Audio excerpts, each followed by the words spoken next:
Hey, AnMarie, I heard you had a stat to start us off today. Yeah, I do. I was thinking about 12%. So what is 12%? 12% represents the number, is the percentage of formula retail that we have in San Francisco as a percentage of all retailers. So only 12% are formula retail. And how does that compare to the national average? That is significantly lower than the national average. The national average is about 32% of retailers across the country are formula retail. Wow, so San Francisco has about 1/3 as many chain stores as the national average. That's right. And that's a citywide average. You got to keep in mind that we don't regulate formula retail across the entire city.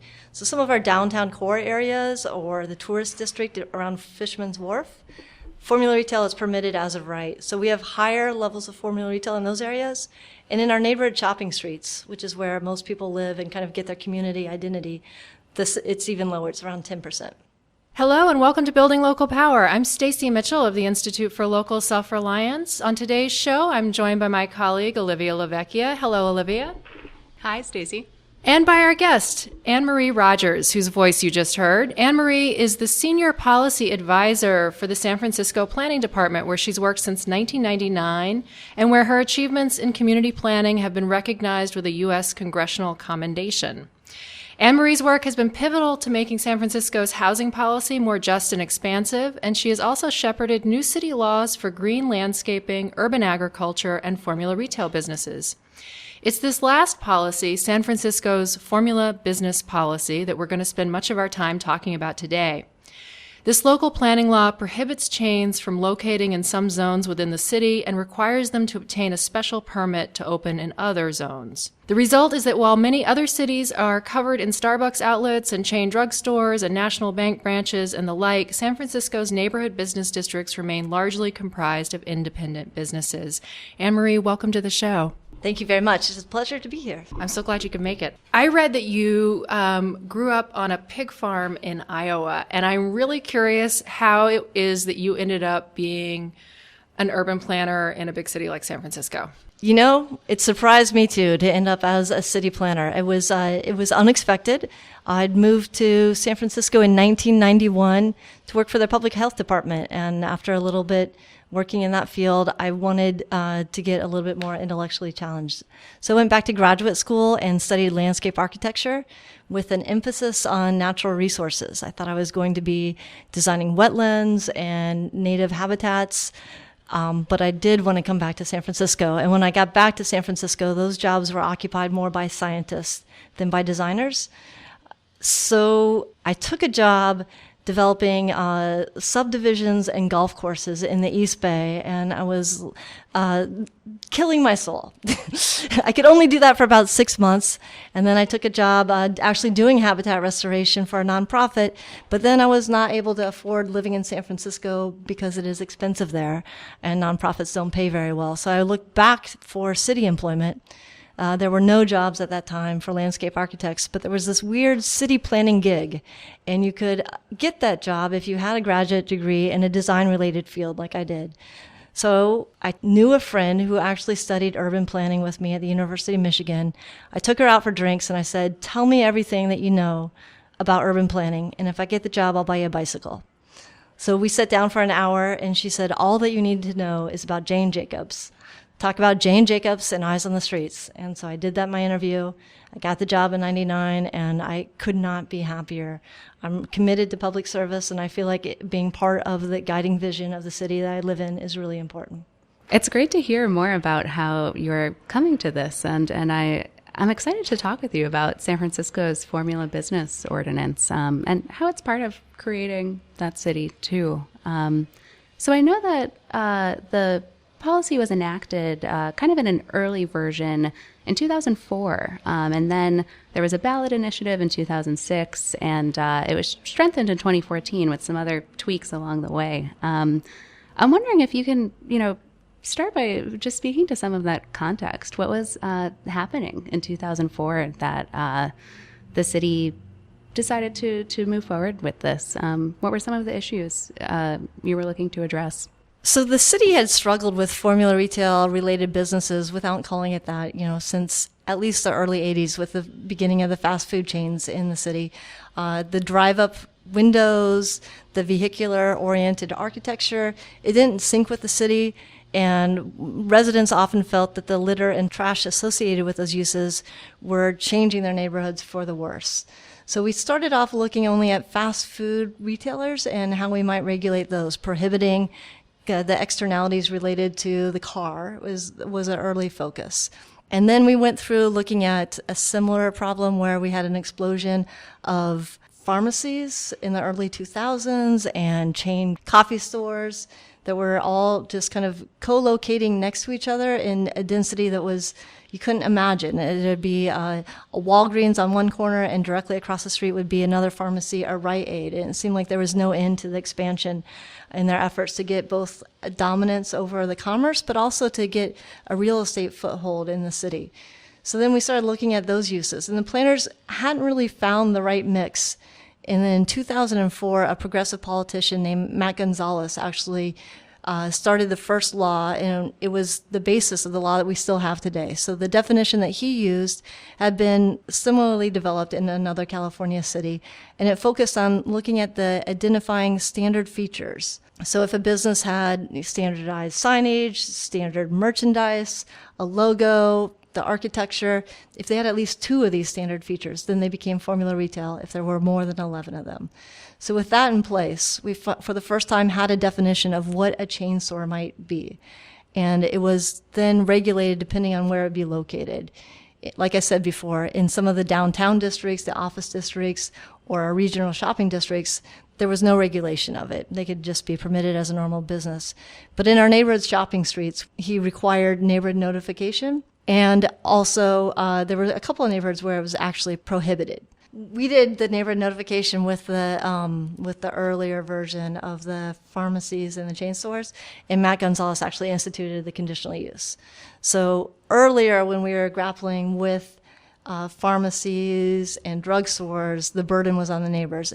And when Matt Gonzalez came with his new law, he flipped it. So now the businesses, the burden was on them, and they needed to prove that they were either necessary or desirable to locate in a community. So it was in 2004 that Matt Gonzalez instituted this conditional use permit, and then there were a few neighborhoods where formula businesses were just banned outright.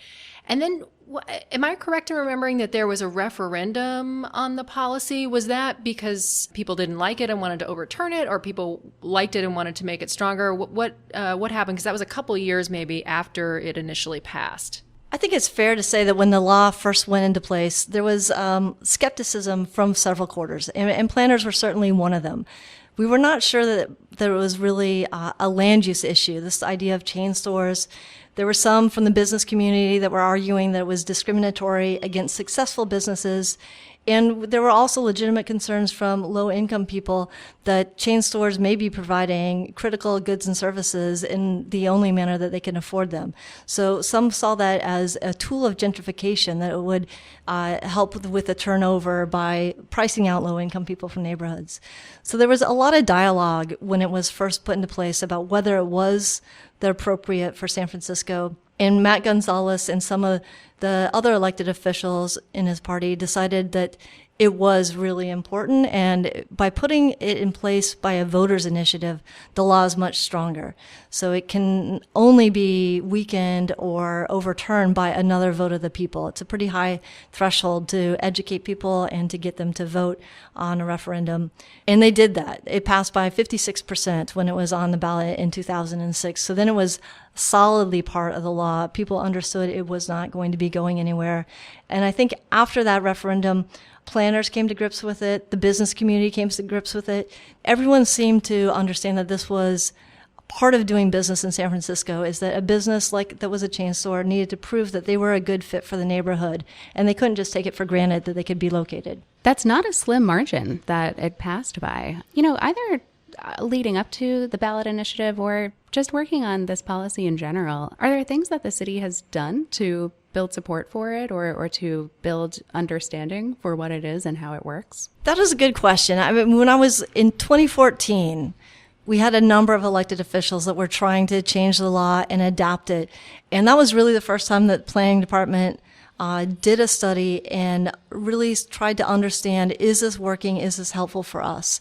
Before then, our positions about the formula retail law had been critical or certainly questioning about the public good. And after 2014, and after we did our study, we really understood a lot more about how the law was functioning, both for businesses and for our neighborhoods.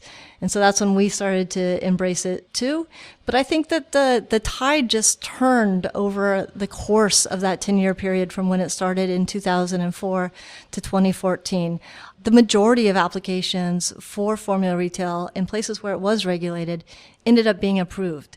So despite the business community saying that this is like unnecessary obstacle to commerce, 75% of the applications were in fact approved. And I think that the community certainly understood what a useful tool it was for them to keep businesses out that were not compatible. It was really only when the community fully organized and came to the commission hearing to make their arguments that applications were disapproved. That's really interesting to hear that history, because I wasn't aware, having followed this. I mean, it's interesting to hear you say that the planning department and the city itself wasn't really maybe fully on board with this approach, that it had in a way come maybe a little bit more from the margins as an idea, was implemented, was approved by voters, but maybe the city was a little uncertain about it. But as time went on and as you studied it, as you looked at it, it's now become something that the city has really embraced. I mean, that's really interesting to hear. That is the case for, if you consider the city, the bureaucracy and the department and the regulatory function that we serve in that aspect. But if you consider the city, as I'm sure our elected officials do, to be the policymakers led by the politicians, then they were on record in 2004 saying that this was an important thing to do for San Francisco. And the voters were on record shortly thereafter saying the majority of the voters felt it was appropriate. So it took some time for the bureaucracy to catch up and embrace the thinking as well, but we did. So break this down in terms of what this actually means. My understanding is that the ordinance covers about half of the commercial space in the city. So it covers all of the neighborhood business districts, but it doesn't cover the downtown. It doesn't cover sort of the tourist zone. Those places are open to formula businesses, more or less, but it's the neighborhood business districts that are covered by this ordinance. So break down how those districts are now different from other parts of the city as a result. Okay, so in the neighborhood shopping streets, where we have been regulating formula retail since 2004, only about 10% of the businesses are formula retail. And as I mentioned at the start of the show, about 12% across the city are formula retail. But if you look at the space occupied, it becomes even more kind of a dramatic comparison, because formula retailers are generally larger businesses. They're usually, in San Francisco, more than 85% of them are in stores that are 3,000 square feet or larger. So at the square footage level, instead of being 12% of retailers citywide, they're 31% of all the retail space citywide. So you mentioned that 3/4 of all of the applications for formula retail businesses get approved. There's a bit of a deterrence effect, which I think is really interesting, that in effect, businesses that want to locate, they only apply if they really feel like they have a good case to make for getting into that neighborhood. Chains don't even apply to come in unless they think they can really make that case that they're going to be great for the neighborhood. Is that right? That's right. And that's something that we talk about and we understand, but it's really hard to support with statistics. You have no idea where, unless you're a real estate agent, where businesses are thinking about locating. But we do know that we get applications that are initially submitted, and after talking to planner staff and the neighbors, they withdraw their applications. So we have stats on the withdrawals, but we don't know how many never even consider locating in these areas because of the controls. I think it's really interesting, too, what you said earlier about the burden of proof. So, maybe before, if a national chain wanted to move into a neighborhood, it would be up to the neighbors to find out that that's happening. And then if they don't think it's a good fit, to have to organize around that. Whereas now there's notification, there's a hearing, and it's really more on the national chain to make its case that it has something to add to the neighborhood. Can you speak to some of the criteria that are part of the permit and what the chain has to do to make that case? So in San Francisco, we call that discretionary permit review a conditional use authorization. That's pretty widely used as a zoning tool across the country. Sometimes they call it a special use permit. The criteria that the Planning Commission looks at in San Francisco have to do with both locational criteria as well as aesthetic considerations. When we have an application before the Planning Commission, they are looking at the existing concentrations of formula retail that already exist in that neighborhood where the proposal is. They're also trying to see if there's availability of other similar retail uses within the district. So if we have a Subway sandwich shop moving into a district, is there already a deli or two that's meeting that same need? We also look at the price ranges too, because we know that equity is important to our commission. So then we do a compatibility check of the proposed formula retail architecture with the neighborhood commercial district character. So that's really not quantitative, that's really a qualitative review. And then we also, as far as quantitative reviews, look at the vacancy rates. Sometimes where we have formula retail controls, have been higher vacancies, but it varies more by neighborhood and by certain characteristics within the neighborhood than it seems to do by the concentration of formula retail or independent businesses. So if we have a neighborhood that's struggling with high vacancies, the community might be more open to a formula retail at that point instead of a vacant storefront. And then lastly, we look at the mix of neighborhood serving uses compared to citywide or retail serving uses. In San Francisco, because we are a transit-oriented city, we want to make sure that everybody can meet their daily needs within an easy walk. So within a quarter mile of your house, you should be able to buy everything that you need, from groceries to toiletries to simple services. And if a neighborhood is low on neighborhood serving uses and a chain store is meeting those, we might look more favorably upon the chain store. But if it's already low on neighborhood serving uses and it's a high-end retail store that's not helping people do their daily shopping, then that would be a factor not in favor of that particular chain store. You're listening to AnMarie Rodgers, Senior Policy Advisor for the San Francisco Planning Department. I'm Stacy Mitchell with the Institute for Local Self-Reliance. We'll be right back after a short break. If you're a regular listener to this podcast, you know that we don't have any corporate sponsors who pay to put ads on the show. And the reason is pretty simple. Our mission at ILSR is to reinvigorate democracy and local communities and to decentralize economic power. So we're big believers in local businesses and community banks and family farms. For those local businesses, it doesn't make a lot of sense to advertise on a national podcast, and so we rely instead on you, our listeners. Your donations not only underwrite this podcast, but also help us produce all of the research and resources that we make available on our website and all of the technical assistance we provide to grassroots groups. Every year, ILSR's staff helps hundreds of communities challenge monopoly power directly and rebuild their local economies. So please take a minute and go to ilsr.org and click on the donate button. That's ilsr.org. And if making a donation isn't something that you can do right now, please consider helping us in other ways. One of the best things you can do is to rate and review this podcast on iTunes, Stitcher, or wherever you get your podcast. Ratings help us reach a wider audience. They push us up in the search results. So it's hugely helpful when you do that.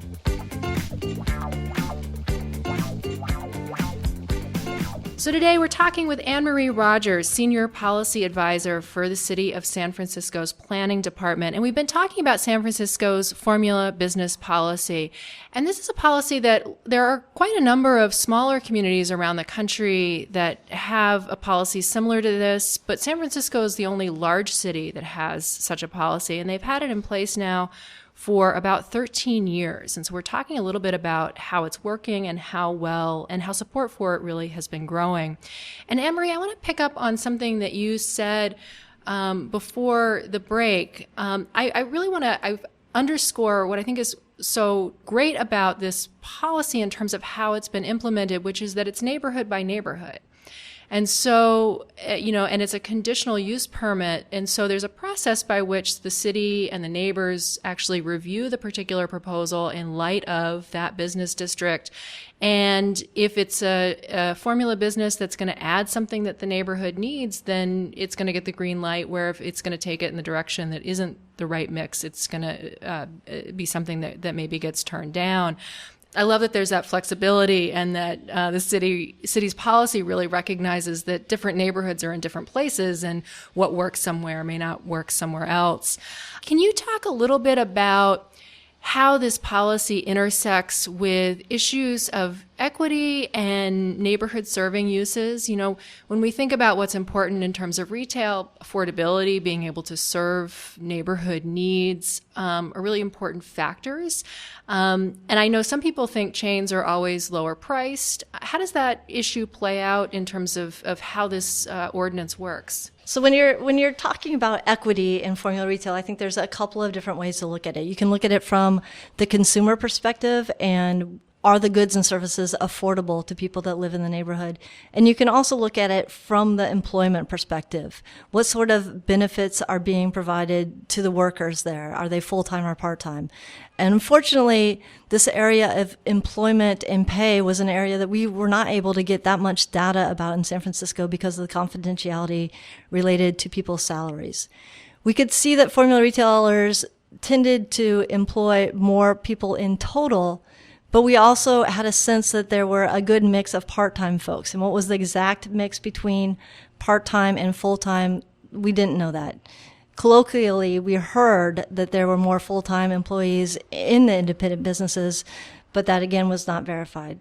Also, San Francisco is pretty lucky in that we have a lot of baseline laws that establish a floor to protect the lowest income workers for things such as healthcare, we have a higher minimum wage allowance, and all kinds of worker rights bills that apply to any business of a certain size. So the differences between the two, independent and formula retailers, might not be as broad in San Francisco. So what became more important and where the difference is would be the affordability of goods. And that's why I think what you mentioned earlier, the case-by-case review is really helpful, because it allows neighbors to say if this is something that helps them to be able to succeed and thrive in San Francisco. If it helps them get affordable groceries or affordable medicines, that would be an important consideration for the commission. That's such an important point, that it is case by case, and that the neighbors get to assess as things come up instead of kind of having a blanket understanding of how a store might operate. You know, it is, I think, important to draw out the nuance there, because it's one of the things we sometimes hear when we're talking about equity and independent businesses, concerns about expense or exclusivity, and right, it's in fact a lot more varied, and there are the employment considerations as well as the consumer considerations. You know, one of the other things that we sometimes hear on the pushback side is this idea that the market will determine where businesses open, close, what businesses open, close. And, you know, how do you speak to that, the role of policy in addressing that here? Well, in San Francisco, we're not shy about the fact that we feel government has a role to play in helping citizens realize the future that they want. So the idea that the market is going to necessarily serve low-income people, I don't think that's a mainstream idea in San Francisco, at least. The question I think Olivia asked really goes straight to the nature of why we have city planning policies in the first place, right? Like, if we all thought we should leave everything to the market, then like my neighbor could, bulldoze his house and build like an incinerator piping out all kinds of, nasty gases next door to me, right? I mean, but we recognize that there are these larger values and impacts, that what one person does has all these effects on the surrounding neighbors and on the community, and that in fact the value, the reason that San Francisco real estate is so expensive in part is because of all the contributions of its residents to making it such a great city and all of the local businesses there. And so if value is created by the community, it seems only right that the community then structure how the city grows and develops, because it's all interconnected, right? I want to turn now to other cities, other communities that might be thinking about doing something similar to what San Francisco has done in terms of regulating formula businesses. What do you think that cities should think about? Are there things that you wish you had known back when San Francisco started down this path? Are there things that would have been helpful? And just what would be your advice in general to a community that comes to you and says, we're seeing more and more chains come in, and we're not sure that the mix that we're getting is really right for the community. How should we go about this whole process of looking at this approach? Well, I'd recommend that you look at a couple of basic legal principles as the foundation for how to develop a formula retail law for your own community.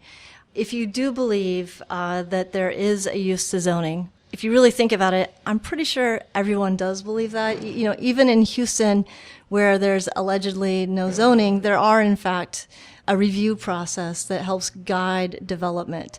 Nobody wants to see a hog refinery or a slaughterhouse right next door to residential use. That is not going to happen. So it's widely established that there is a city interest in securing the general welfare. And zoning can be used to help protect the general welfare and secure a diverse commercial district for a variety of services, and also to guide aesthetic considerations. So those are all within the police powers of a city, and those are a proper use of a zoning tool for your future. But zoning cannot be used to reduce competition or to lower commercial rents. Regulating commerce is not a function of local government. Instead, in the U.S., that's a function of our state and federal governments. So that's one principle, is to look at what are the real powers that municipalities have and how they can write these laws. Secondly, it's an idea about regulating the use instead of the user. And a land use type in planner speak is something like a retail use, an industrial use, a residential use. Then you can break those down into further categories. Like for retail, you also have a restaurant use, a grocery store, and that's where the formula retail is a subset of a retail use. So it's important when you're trying to define what is a formula retail use that you have a solid objective definition of what a formula retailer may be. Formula retail use definitions often talk about the homogenizing factors of formula retail, the standardized goods, designs, and aesthetic that I described earlier. To be legally defensible, formula retail laws cannot look at who the owner may be or where the owner lives. If a store meets these objective criteria, then the law applies, even if it's a homegrown business. That's great to clarify the legal issues, that it's really, essentially that if Starbucks wants to open a unique coffee store that you wouldn't recognize as a Starbucks, then they wouldn't count as a formula business. Is that right? Yes. In San Francisco, they wouldn't count as a formula retail until there were 11 of those new Starbucks iterations. Some cities have lower thresholds. So the numerical threshold could start as low as 3 or 4. Also, interestingly, in San Francisco, we now look at how many locations there are across the entire world. So when we get an application with a foreign business, we actually have to try to do a Google search and understand how many of those businesses might be in Thailand to see if they would qualify as a formula retail in San Francisco. So I think that's more complicated than the average planning department wants to get with their ordinance. So it might be easier to start with just looking at the United States and where you might see homogenizing uses.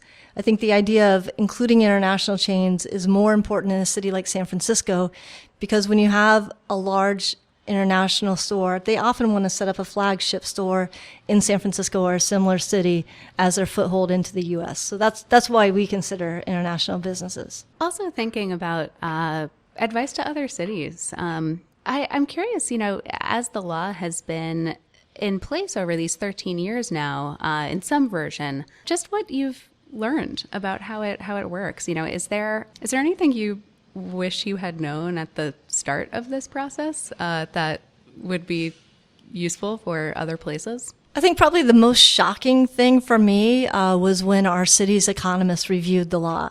Because if anyone is familiar with economists, they are looking purely at a fiscal basis. And when people think about their communities and when planners evaluate proposals, we're thinking about many more factors than just the economic review. However, our own chief economist, when he reviewed the law in San Francisco, he thought about many different factors and talked about all these different economic impacts. But where he landed was that it is really important to consider, from an economic perspective, how unique your neighborhood is and how a new business fits in with the neighborhood aesthetic. our own economists recognize the economic value of the uniqueness of San Francisco as something that matters both for employers and for residents. From his perspective, employers could pay residents less because it was so pretty. And so that's one reason why having a good aesthetics was helpful for employers. Obviously, from just a satisfaction point of view, it's really nice to have your city be unique and have its own character, and for your neighborhood too. So his review concluded that only the commission and the neighbors together can decide whether a business is appropriate or not for that neighborhood. I think in all planning issues, it's also important to consider not only the democratic process that happens at the commission, but also the democratic process that can sometimes be lost through a public process when disempowered groups are not able to be there and represent themselves as fully. So at one point during all these proposals and talks about changing the law, somebody wanted to delegate the decision to a neighborhood group. And first of all, that's not defensible legally, but it was also disconcerting in that it would really focus on the people who had the luxury of time to engage with this neighborhood group. And we would see business proposals that fit their needs as opposed to thinking about everybody who lives in the community, which is the benefit of government. They are appointed to look at the broader interests and not just the micro interests. This has been so great. It's been terrific to hear more about how this ordinance has worked, and also, about how the city of San Francisco thinks about these issues and how they play out.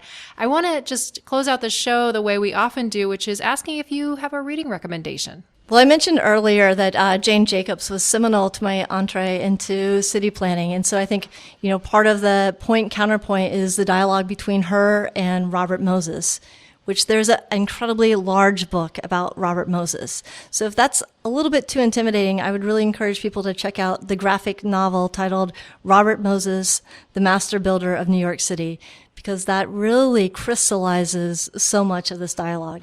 AnMarie, thank you so much for being on the show today. Thank you. It's my pleasure.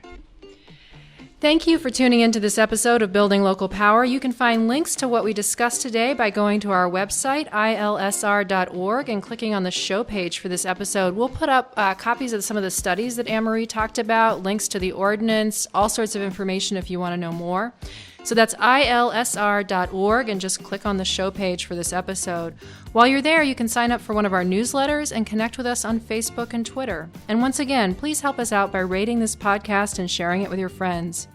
This show is produced by Lisa Gonzalez and Nick Stumo-Langer. Our theme music is Funk Interlude by Dysfunction Al. For the Institute for Local Self-Reliance, I'm Stacy Mitchell. I hope you'll join us again in 2 weeks for another episode of Building Local Power.